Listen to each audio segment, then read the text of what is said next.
미국 서남 쪽에 가면은 한낮의 기온이 섭씨 45도에서 50도까지 오르는 아주 뜨거운 사막지대가 있다고 합니다.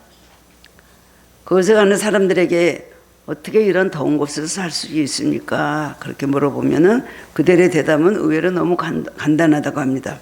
그 이유는요, 그 밑에 넉넉한 물이 흐르고 있기 때문이라고 그렇게 말한다는 것입니다. 다시 말하면 생수가 있기 때문에 생명을 공급받을 수 있다는 것입니다. 1980년대 미국의 세인트 헬레나 화산이라고 어마어마한 화산이 있었습니다. 서울 하나를 다 태울 수 있고 그 도시 하나가 560배로 평소보다 뛰어오르는 그런 화산이었다 그래요. 역사 이래로 그런 화산이 없었는데, 그래서 그 화산 폭발됨으로 인해 거기에 생명이 있었겠습니까? 다 모든 것이 초토화되고 없어진 상황에 몇 년 지나니까 그곳에서요 다시 풀들이 자라고 예쁜 꽃들이 피는 거예요. 그 사진을 다시 TV에서 보고 얼마나 놀랐는지, 노란 꽃이 굉장히 예쁘게 피고 있었습니다. 그 이유는 뭐죠? 그 안에 생명이 있기 때문에 그런 것입니다. 이집트에 3000년이 지난 고분에서 씨앗이 하나 나왔는데 그것을 땅에 그냥 혹시나 해서 심어봤더니 싹이 나왔대요. 그건 매스컴에서 제가 본 얘기입니다. 너무 놀라가지고 이런 일이 있을 수가 있을까? 그 이유가 뭘까요? 생명이 있기 때문에 그렇습니다. 보이지 않지만 숨겨져 있는 생명력, 이것은 이렇게 위대한 것입니다. 한 국가나 사회 그리고 한 가정이나 개인은 그 안에 생명력이 얼마나 잠재되어 있느냐, 영적 능력을 얼마나 소유하고 있느냐에 따라서 위대해질 수도 있고 쇠퇴할 수도 있는 것입니다. 오늘 현대인들은 찬란한 문명과 첨단의 과학을 자랑하면서 물질주의, 황금 맞는주의 그리고 황락주의 세상에 지배를 당하여 살고 있습니다. 그들은 풍요로운 조건으로 그들의 행복이나 소망이 이루어질 줄 알았지만 그와 반대로 어떻게 됐습니까? 더 불행해지고 더 절망적이 되었습니다. 그렇기 때문에 진정한 신앙인의 사람들은 세상 차원이 아닌 영적인 깊은 차원의 세계를 더욱더 갈구하는 것을 볼 수가 있습니다. 바울은 말하는, 너희는 이 세상의 지혜가 아닌 은밀한 가운데 있는 하나님의 지혜, 곧 영적 지혜를 가져야 한다고 말하고 있습니다. 이렇게 생각하면 하나님의 지혜는 굉장히 똑똑하고 모르는 것 없이 해박하시고 지식적으로 뛰어난 그 지혜라 흔히 이렇게 생각을 합니다. 그런데 이 하나님께서 주시는 지혜는 우리가 모르는 그런 의미를 많이 내포하고 있습니다. 이 지혜는 눈으로 보지 못하고 귀로 듣지 못하고 사람의 마음으로도 생각할 수 없는 비밀이며 그 비밀이 하나님의 기쁜 것이라도 통달하는 성령을 통해서 우리들에게 전달이 되었습니다. 앞으로도 성령을 통해서 하나님의 영적 지혜를 늘 받으면서 살아가는 것이 진정한 크리스찬입니다. 이렇게 영적 지혜는 매우 중요하고 귀한 것입니다. 그러면 영적 지혜란 무엇일까요? 오늘 본문의 말씀을 통해서 깨달음을 얻고 함께 은혜를 나누는 시간이 되기를 원합니다. 첫 번째로는 현대인은 영적 능력을 추구합니다. 안 그런 것 같죠? 현대인들이 추구하는 것이 영적인 것입니까? 그렇지 않은 것 같죠? 여러 가지로 좀 더 발달하는 인간의 최고의 그 지식을 자랑하는 그것이 바로 그것을 더 구할 것 같지만 점점 그렇지 않게 된다는 것입니다. 왜 그래요? 인간의 한계점을 알기 때문에 점점 더 영적이 되어간다는 거예요. 영적이라고 그래서 꼭 기독교 예수만 말하는 것이 아닙니다. 영적인 것을 이상한 데로 빠지면서 이상한 신비한 것을 찾아가는 그런 변화라고 할 수가 있습니다. 인간은 고대로부터 삶과 죽음 앞에서 모든 자연재해 앞에서 무엇을 의지하려는 종교적 본능을 가지고 있었습니다. 지금도 마찬가지입니다. 그래서 태양이나 달이나 별이나 그다음엔 바다나 나무나 돌이나 이런 것들을 자기의 신으로 삼고 거기다가 행복과 안전을 비는 모습을 많이 보죠. 할머니들이 옛날에는 무슨 물 하나 떠놓고 그다음엔 장독대 있는 데 가서 거기 서가지고 하늘을 향해서 계속 빌었다 그러죠. 그 뭡니까? 종교심에서 나오는 겁니다. 인간에게 있어서 종교 영향력은 지금까지 변하지 않고 있습니다. 오히려 세상이 이렇게 발달할수록 더욱더 영적인 것을 몰두하고 의지하려는 본능적 심리 상태가 나온다는 것이에요. 그 증거로 과거에는 신문에 종교란이 없었지만 최근에는 일주일에 한 번씩 종교란이 기사화되는 것을 봅니다. 그리고 오늘의 운세, 이주일의 운세, 앞니를 점치는 샤머니즘에 대한 집착이 예전보다 더 강해진 것을 우리가 곳곳에 볼 수가 있습니다. TV에도요, 점쟁이를 찾아가고 점쟁이 앞에서 자기 앞니의 길흉에 대해서 가르고 인생의 모든 고민을 털어놓는 그런 프로그램이 있는 것을 봅니다.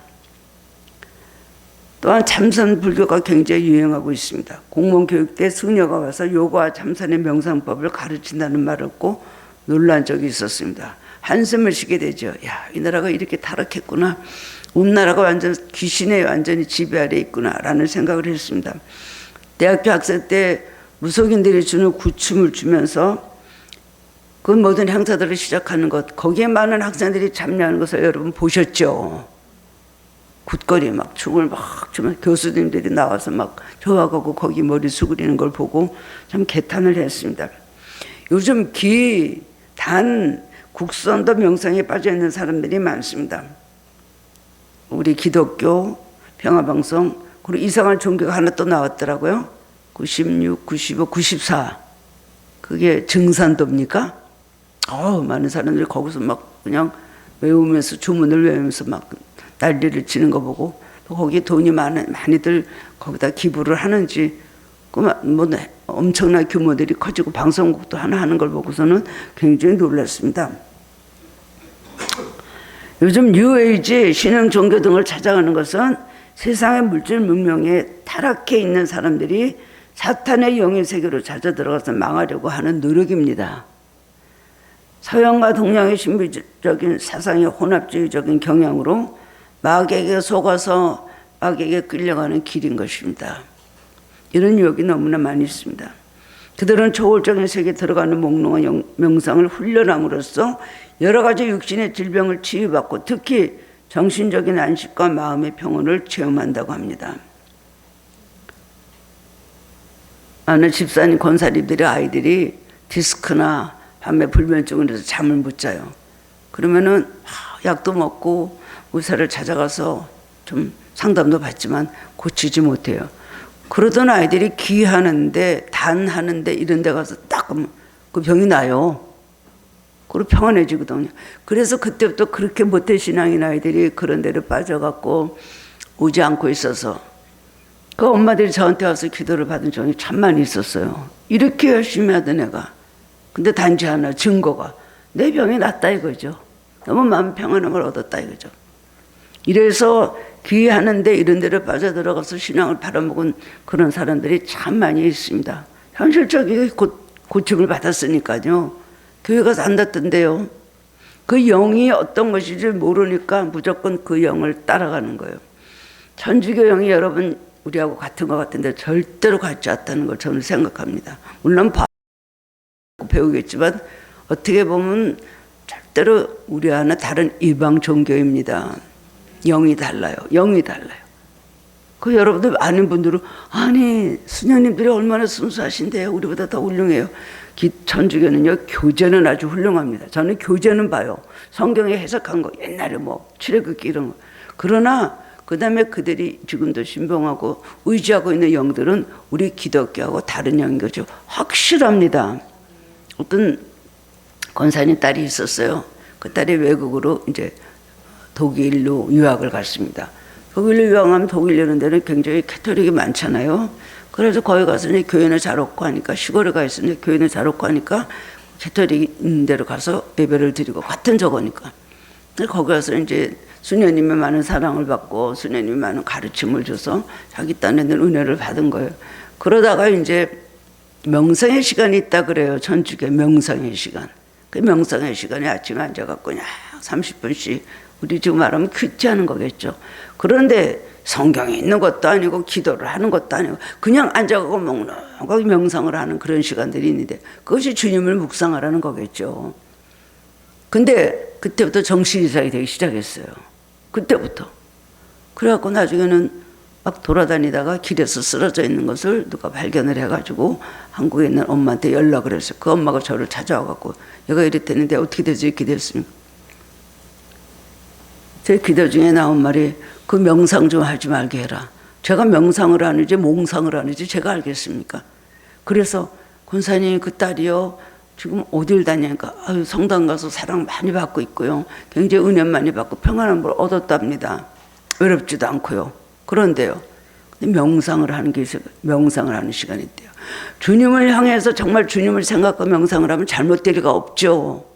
몽롱하게 이상한 영으로 자기 영을 흐트러 놓으니까 그래갖고 엄마가 가가지고 한 1년 동안 같이 있다가 결국 끌고 나와갖고 그 다음에는 여기 와서 다시 은혜를 회복을 하고 결혼을 해서 잘 살고 있다고 합니다. 여러분 그렇습니다. 영이 있는데 어느 영에 있었냐 너희들은 잘 분별하라 그랬어요. 영을 다 믿지 말라 그랬어요. 그러겠죠. 아닌 분들은 다른 교회에서 목사님 무슨 영입니까? 영은 맨날 무슨 영입니까? 영이 얼마나 중요한데요. 영이 바로 돼야 혼이 바로 되고 혼이 바로 돼야 육신이 바로 되고 생활이 바로 되는 거예요. 저 위에서 흘러내려오는 물이 골짜기 위에서 흘러내는 물이 깨끗한 물이냐 탁한 물이냐 무슨 물이냐 에 따라서 그 삶이 달라지고 결과가 달라진다는 것입니다. 형무소에 들어오는 죄수들 마음을 바로잡고 범죄자의 수를 줄이는 효과를 기 이런 거 하면서 단하면서 그런 통계를 낸 보고도 있습니다. 기독교에서 제대로 진리를 깨닫고 은혜를 받지 못한 사람, 주님만이 우리의 기도여 진리고 생명 되시는 것을 깨닫지 못하는 사람은요, 마귀가 주는 제공을 하고 기독교를 떠나는 사람이 많이 있습니다. 그것은 절대로 주님이 주시는 진리의 복음이 아니고 마귀의 속임수고요, 일종의 최면인 것입니다. 우리는 분별할 줄 알아야 됩니다. 이런 유혹들이 너무나 많이 있습니다. 2000년 전에 하나님은 예수 그리스도를 통해서 교회를 세워주시고 새로운 영적 제물한 성령운동을 통해서 교회가 시작이 되었습니다. 성령운동은 예수님께서 부활수철 하신 다음에 너희는 예루살렘을 떠나서 모여서 기도하라고 하시고 약속하신 것을 기다리라고 하신 그 말씀대로 120명의 예수님을 따르는 제자들이 마가다락방에 모여서 기도를 했죠. 그때 방언이 임하고 불같은 성경, 바람 같은 성령이 임하면서 방언을 하고 신유, 예언, 귀신을 쫓아내기 신비한 은사를 받음으로 그 다음에 그들은 복음을 전하고 그 다음부터 그걸 가지고 능력을 가지고 세계의 복음화에 앞장섰던 것, 어떤 고난과 역경 가운데서 그들은 목숨을 내놓고 순교를 하면서도 그 복음을 지켰습니다. 개신교뿐 아니라 요즘 전주와 성공에서도 신비서는 방언, 신유, 예언, 영적인 성령 세신의 운동이 일어난 걸 봅니다. 그럴 수가 있죠. 마리아가 눈물을 흘렸다, 뭐 했다라는 그런 신비한 그런 얘기는 잘 모르겠고요. 그 다음에는 신부님들도 바로 진리운동을 하시는 분들은 이런 성령 역사라는 것을 많이 봤습니다. 그런데 이런 성령의 운동에 대해서 일부 신학자들은 그것을 현주일 도피주의며 신비주의로 신학적인 말씀의 궤도에서 벗어났다고 부정을 하면서 비난을 합니다. 한국교회도 여러 노선이 있기 때문에 그런 데에 대해서 굉장히 비판적이고 말씀 성경 말씀 이외에 목사님이 다른 말씀 하지 마라 라는 사람들이 굉장히 많이 있어요. 그리고 사람의 소리 하지 마시고 예수님 말씀만 하세요. 하나님께 주신 모든 이런 은사를 통한 하나님께 주신 감동과 말씀이 그게 사람의 말입니까? 성경에 다 있는 말씀 중에서 하나님께서 주시는 겁니다. 지금도 영적 세계를 모르고 영적 지혜를 받지 못한 사람들은 그런 말을 합니다. 부정을 하고 비난을 하죠. 아, 그쪽으로 너무 쏠렸어. 말씀이 중요하지. 완전 그쪽으로 쏠렸어. 맨날 무슨 은사 쪽으로 쏠려. 이렇게 하는 사람은 뭐예요? 그 사람은 아무것도 모르기 때문에 그래요. 자기 안에서 그런 역사가 일어나야 되는 게 원칙입니다. 성경 말씀에서도 은혜를 받고 하나님께서 주신 말씀, 레마의 말씀도 받고 로고스와 레마의 말씀 같이 받아야 되는 거예요. 성령 충만한 사람은. 길 가다가 갑자기 무슨 일이 났는데 어떡하면 좋지? 불이 났다. 만약에 차에서 불이 났다. 아니면 뭐 그러면 거기서 성경 몇 장 몇 절을 읽어라 그러십니까? 몇 장 몇 절을 읽어라 거기서 막 그러십니까? 강하고 담대하라. 기도를 하면서 뛰어넘어라. 너는 안전할 것이다. 성경에 있는 말씀이 이렇게 자기에게 그 시간에 주시는 말씀이에요. 그런 점을 하나도 못 받고 무조건 성경. 성경하고 뭐 예언하고 은사는 뭐 별겁니까? 성 프란시스 누구든지 다 옛날에 우리 개신교 있기 전에 많은 성인 성녀들이 있었잖아요. 성 프란시스 그다음에 많이 있잖아요. 우리 어거스틴 이런 분들. 그거 한번 책 보십시오. 그 사람들 하나님 말씀으로 믿고 예언 다 하고 귀신 다 쫓고 다 했어요. 한번 읽어보십시오.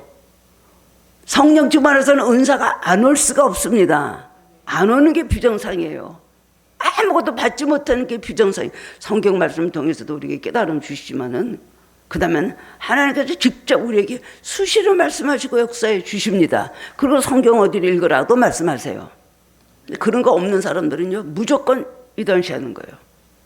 그래서 많은 신앙의 영웅들이 그리고 그런 은사를 받아가고 할 때 너무나 핍박을 많이 받았습니다. 지금 이 시대는요 성령의 시대예요. 모두 예언자적인 사명을 감당해야 됩니다. 그런 은사를 부어주셔요. 여러분도 선지자적인 그런 사명을 감당해야 됩니다. 아직부터 저녁 그거 받아갖고 세계 예언하고 국가 예언하고 어느 나라 그런 노스트라다무스인가 그런 사람같이 하려는 게 아니에요. 여러분도 앉으면 이 나라가 어떻게 될 것인지, 기도하면서 교회 지금 상태가 어떤지, 여러분의 가정이 어떤지, 여러분에게 어떤 시험이 올 것인지 그런 거 알려주시거든요.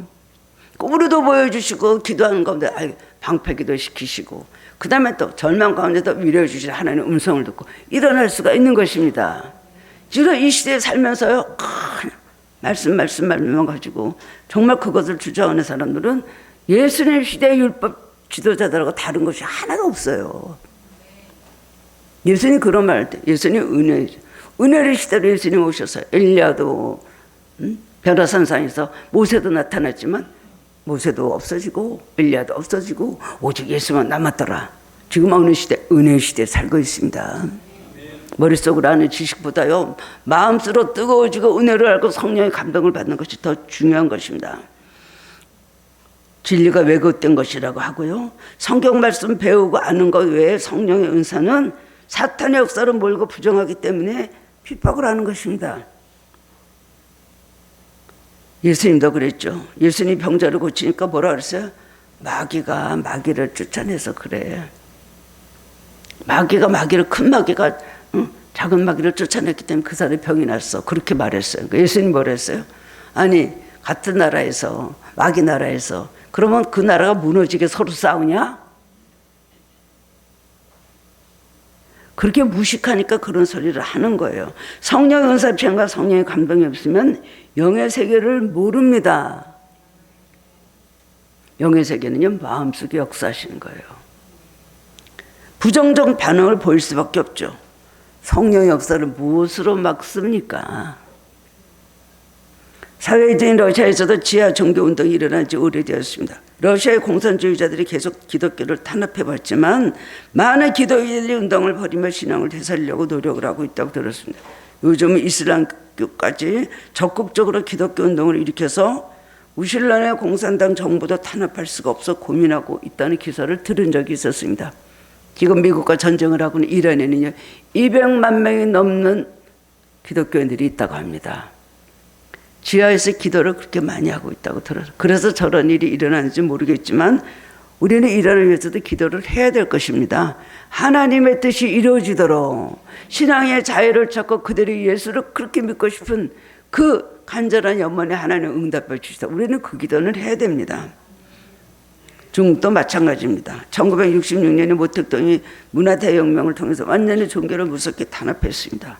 그때 그 얘기를 들으면요 눈물 없이는 들을 수가 없습니다. 그때 그 모택동 문화대혁명 때요 예수 믿는 사람 핍박을 하는데 강목을 들고요 예수 믿는 사람 하나 나오면 예수 안 믿겠다고 도망간 사람은 그 다음에는 거기서 좀 살아남았겠죠. 나는 예수님 믿으시나서 나오라 그러면 동네에서 한 집에 한 사람씩 나와서 강목을 들고 때리는데요 다리가 없어진 사람, 눈이 튀어서 없어진 사람 그런 사람들이 그렇게 많이 있고요.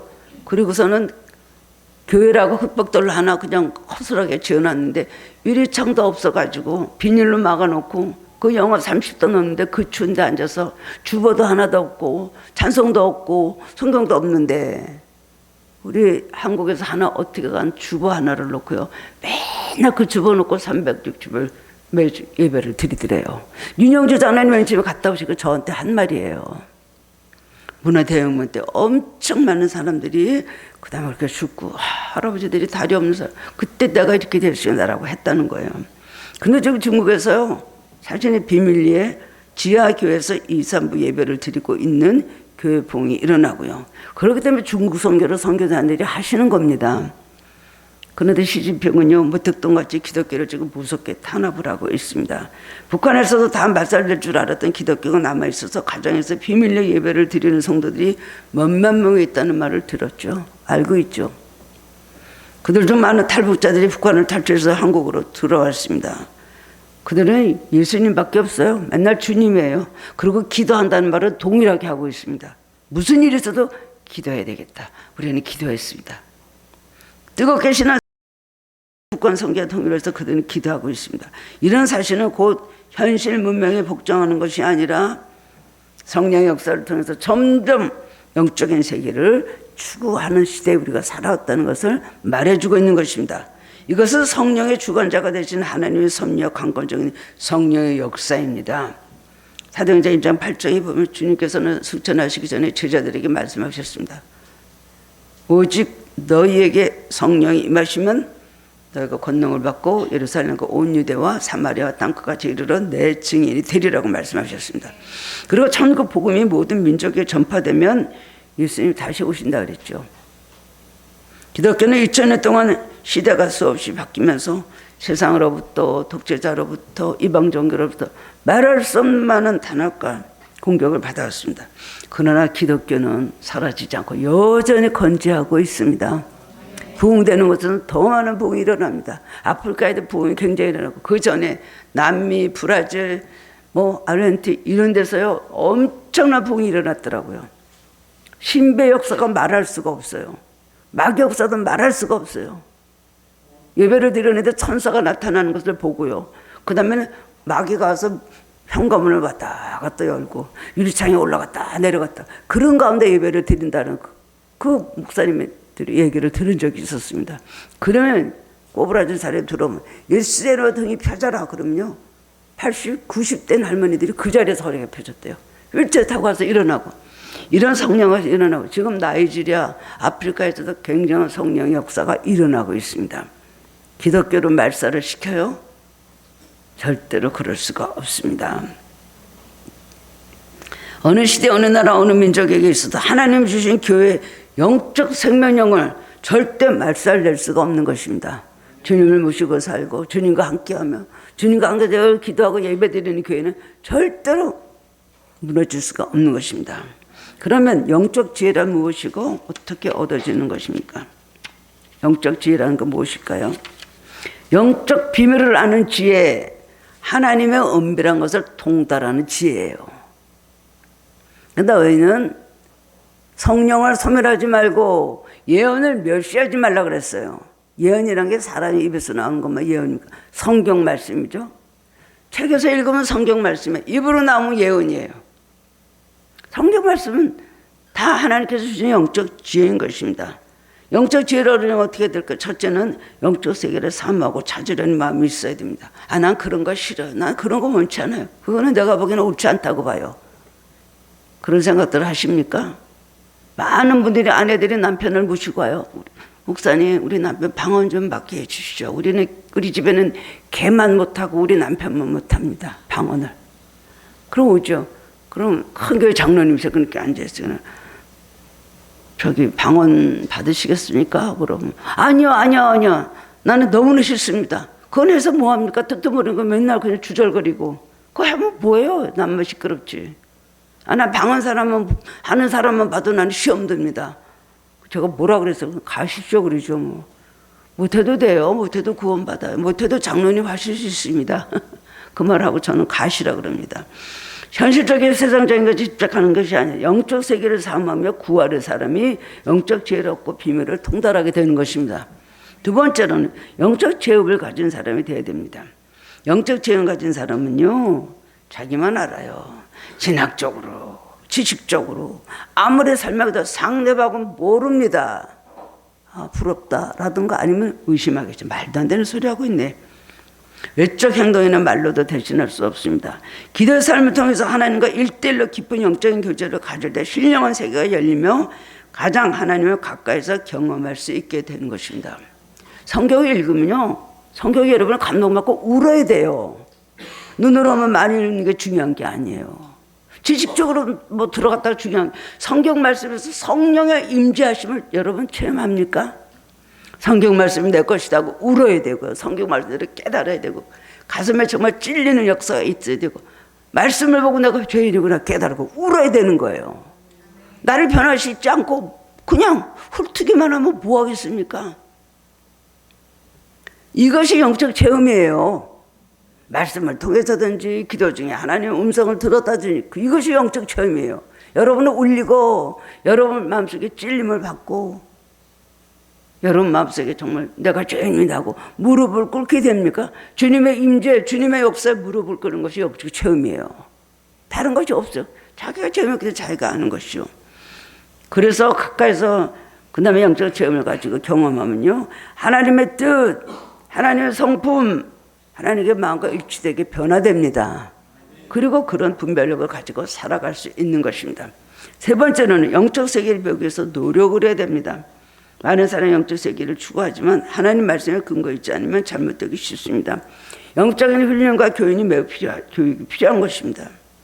하나님 말씀을 통해서 영적인 체험을 점검할 수 있도록 배워야 되고, 그렇기 때문에 기도 좀 하고 뭐 좀 받았다는 사람들 중에 잘못되는 사람들 종종 봅니다. 진리에서지 못하고 하나님 말씀 듣고, 그리고 뭐 귀에 들리고 마음에 자기 생각으로 오는 게 그것이 바로 성령의 역사로 생각해서 까만 거 희다 그러고 흰 거 까만다 그러고 그런 사람들 종종 있습니다.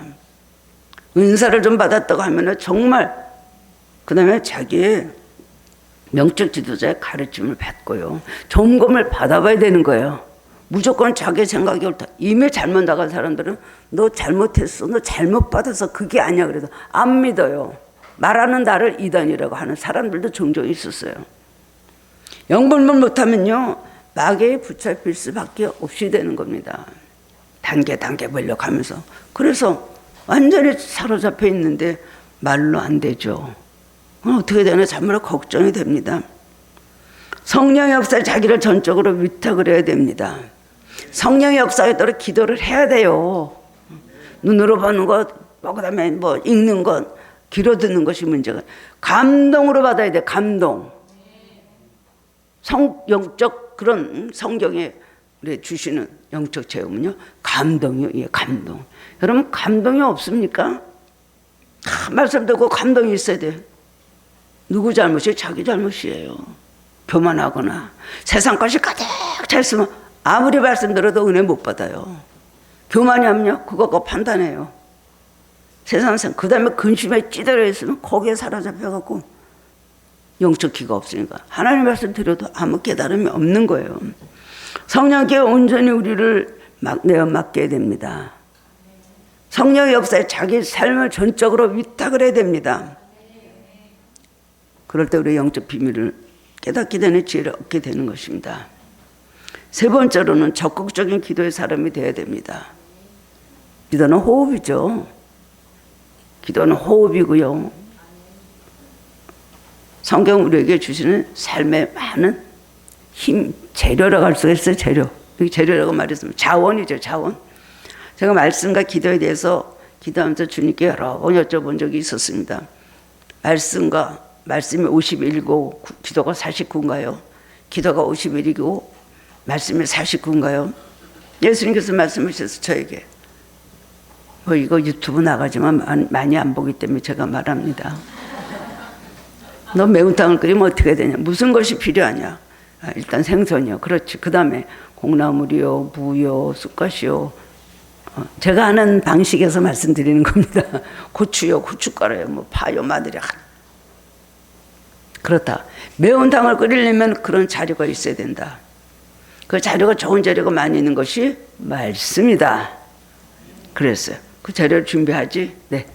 그 다음엔 끓여야죠. 불에 넣고 끓이죠. 그런 기도는 뭘까? 맛있게 끓이는 기술이 기도다. 예를 들어 말하자면 그렇다는 거예요. 재료가 없이 말씀 없이 어떻게 기도를 합니까? 아무리 재료 많이 갖다 놓으면 뭐예요? 맛있게 못 끓이면 소용없는 거예요. 옛날에 이런 말이 있었어요. 이화대학교 나오시는 분들 용서하시기 바랍니다. 이화대학교 가정과 나온 졸업생들이 진짜 음식 잘못 만들었다 그래요. 지금은 안 그러겠죠. 남편들이 동창이 야 우리 마누라 같이 음식 잘못 만드는 거 난 처음 보다 난 맞다가리 없다 그러니까 네 아내는 가정과 나왔잖아. 그래 나왔으면 뭐하냐. 어떻게 음식을 하는데 그래.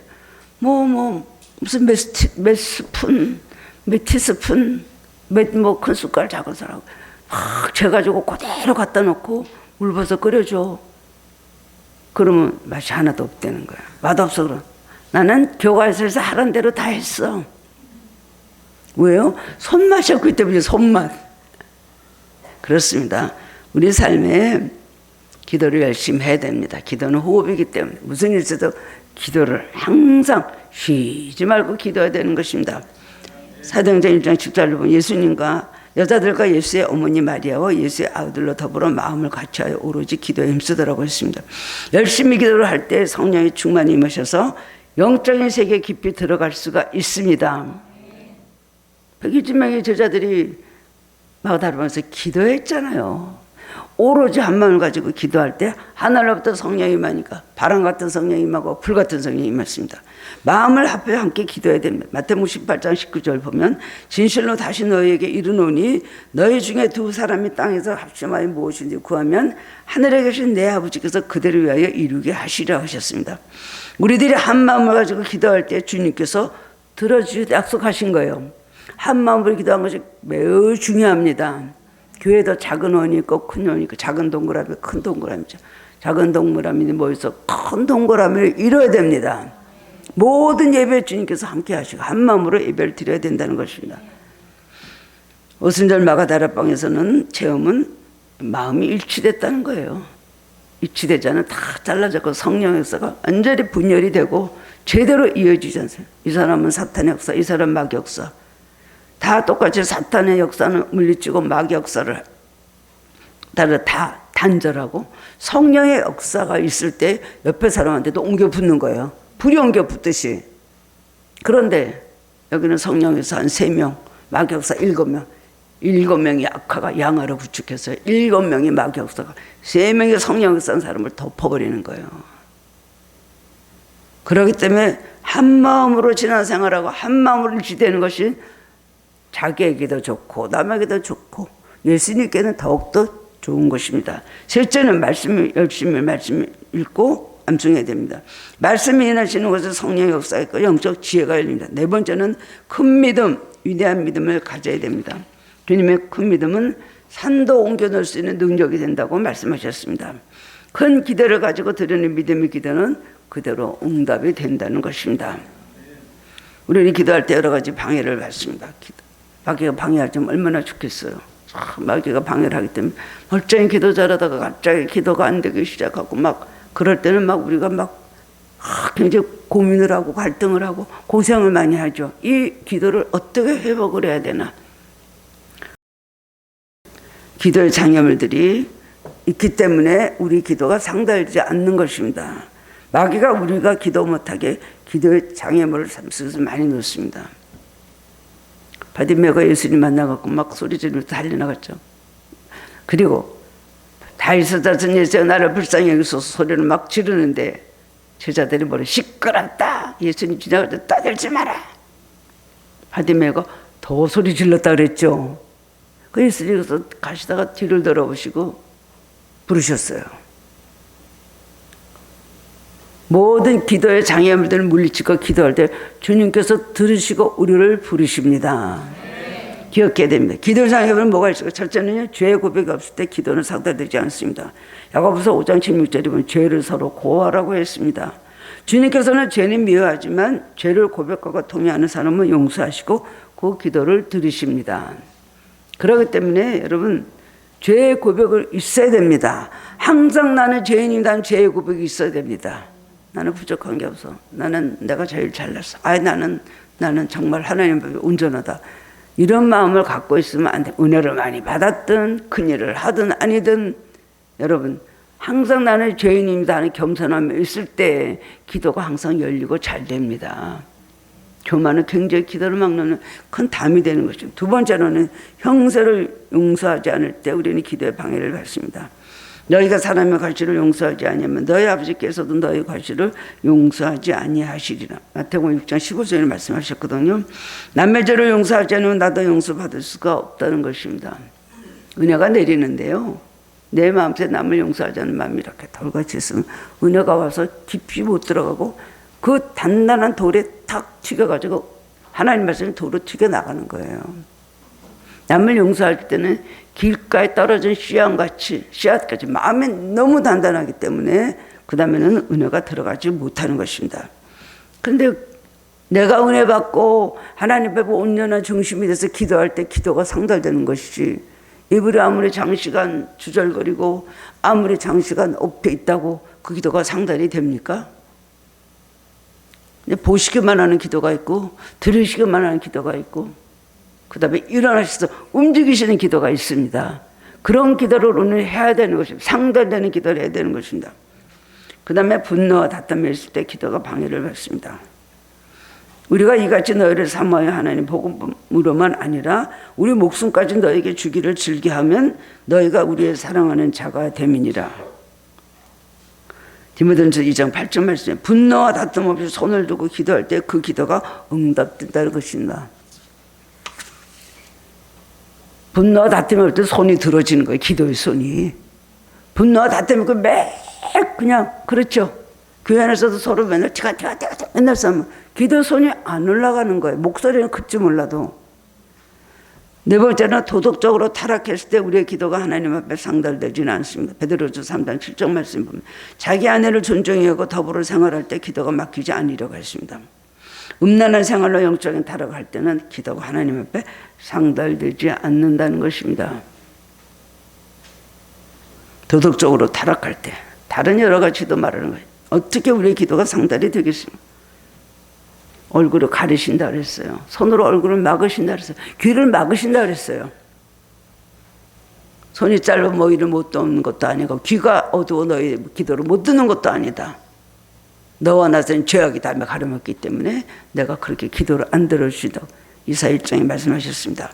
다섯째는 미신을 섬기지 않아야 우리의 기도가 상달됩니다. 신명기 18장 10절에 보면 무당이나 점장이나 기륭을 말하니 신접자나 박수 등을 여호와께서 가증히 여기시며 쫓으신다고 하였습니다. 기독교는 저도 부적을 달고 다니고 사주, 궁합, 주역 이런 것들 믿고 의지하는 사람들이 있습니다.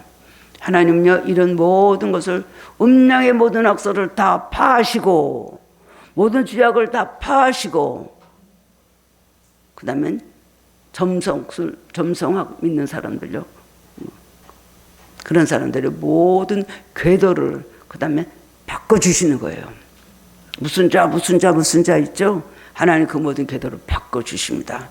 죽은 자를 살리시고 없는 것을 있는 것 같이 부르시는 하나님.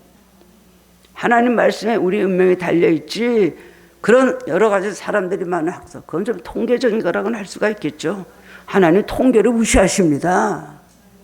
의사가 이제는 2달밖에 못 삽니다 하는데 멀쩡하게 살아난 사람이 얼마나 많아요. 미신은 믿지 않아야 됩니다. 부적 달고 다니던 사람들, 옛날에 제가 권사할 때 우리 구역에 부적 달고 다니는 가방 속에서 이렇게 나오면 큰일 났네. 목사님 알면 큰일 나겠네. 제가 권사 때 이렇게 보면 부적을 집어넣고 있어요. 자기 복 받으려고 그죠? 할 말이 없으니까 난 재미로 그러는 거라 그래요. 그런 신이 들어가 있으면 어떻게 돼요? 그 사람 총 맞고 죽었어요. 신문에 크게 났어요. 그러지 말라 그러는데 왜 저러고 다니다 그랬나 알 수 있죠. 야곱의 아내 라헬이 드리빔을 치마 속에 감추고 그 다음에 자기 친정에서 떠나왔죠. 그래서 나중에 어떻게 됐습니까? 결국 둘째 아들을 낳다가 죽게 되고요. 그게 집안의 가오신인데 그걸 믿고 있었다는 거죠. 어떻게 됐어요? 베델로 올라가야 되는데 베델로 안 올라가고 세임으로 갔다가 그 다음에 딸이 강간당하는 사건 나서 그 다음에 막 거기 사람들하고 살육전쟁이 일어날 때 하나님께서 너는 빨리 너 처음 하나님 만났던 베델로 올라가라. 이방신을 지하여 버리고 모든 더러운 옷을 깨끗이 빨고 그들은 닭을 묻었어요. 그리고 베델로 올라갔다는 것을 말씀하십니다. 여섯 번째는 불순종하는 사람의 기도는 듣지 아니하십니다.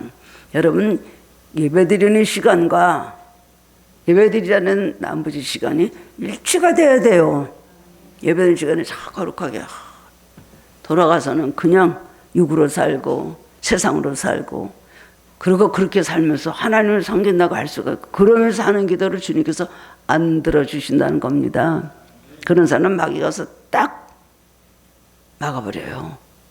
기도가 막히지 않도록, 기도의 장애물들, 방해를 여러분 받지 않도록 항상 조심하시기 바랍니다. 이런 장애가 가로놓기 때문에 영적인 뿌리에 접촉하지 못하고 겉으로만 신앙생활을 하게 되는 것입니다.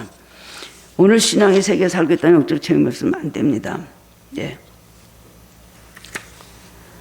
마틴 루터는 성부 되시는 창조주 하나님께 역점을 두고 신앙을 전개했습니다. 칼빈은 성자 되신 예수 그리스도에게 핵심을 두고 신앙을 다지면서 신학을 펼쳤습니다. 감리교의 창시인 요한 웨슬레는 특히 성령을 강조하면서 체험적인 신앙을 증거했습니다. 우리와 같이 계셔서 우리를 도우시고 인도하시는 성령을 그때부터 증거하기 시작한 것입니다. 영국 옥스퍼드 이성주의자로서 자신을 심판받을 죄인이라고 하는 개념 속에서 무기력했던 웨슬레가 올드스게이트라는 곳에서 뜨거운 체험을 한 후 그때부터 완전히 변화가 되었습니다. 성령으로 완전히 변화가 되었습니다. 목사님 아들로 태어나서 그렇게 많은 말씀을 배우고 갔지만 한 번도 성령의 체험이 마음속에 없었어요. 그러면서도 신학을 공부하고 전도사가 되고 목사가 되고 그랬습니다. 성령을 받고 나니까요, 체험을 하고 나니까 웨슬레는 완전히 바뀌었어요. 그때부터 지구를 두 바퀴 반이나 돌 만큼 역동적인 신앙을 가지고 복음을 전했습니다. 만나는 사람마다 인사가 당신은 성령 충만함을 받았습니까? 그게 인사였다고 해요.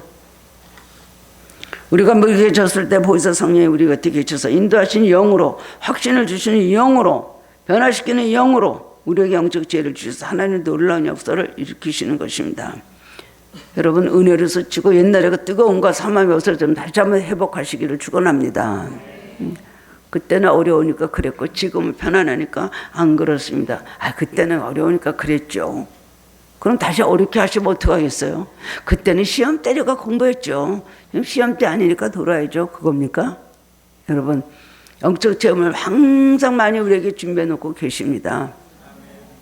말씀을 읽든 기도를 하든 어떤 남의 간증을 듣든 간에 여러분 영적인 마음에서 역동하시는 역사가 있어야 돼요. 아니면 고인물같이 돼서 썩어버리고 마는 것입니다. 영적 체험을 다시 한번 여러분 다 구하시고 점점 더 많은 것을 소유하시고 또 그것을 다른 사람들에게 나눠주는 복된 하나님께 성도님 되시기를 주님의 이름으로 축원합니다. 사랑의 주님, 은혜를 감사합니다. 말씀을 통해서 함께 은혜 받게 하시니 감사합니다. 주님, 우리 항상 성령의 감동이 우리 안에서 있기를 원합니다. 성령이 운행하시고 활동하시고 역사하시는 우리 삶이 되기 원합니다. 우리 마음이 굳어지고 돌같이 되어 있고 쓸데없는 것으로 가득 차서 가시덤불같이 되었다면 성령으로 우리의 중심을 태워 주옵소서. 정욕과 죄악이 붙은 마음 성령불로 태우시고 정결하게 하시고 약속까지 성령으로 매일매일 충만하게 다시 한번 재충전시켜 주시기를 원합니다. 주님, 예수님도 이제 부활하시고 이제 또 승천하십니다. 그 다음에 성령 강림의 달이 시작이 되는데 다시 한번 성령으로 충만한 하나님께 우리 또 하나님께 성도님들 되도록 역사하여 주시옵소서. 또 마음에 뜨거워지게 하여 주옵소서. 불같은 성령이 마음속에 활활 타오르게 하여 주시옵소서. 예수 그리스도 이름으로 감사하며 기도드리옵나이다. 아멘.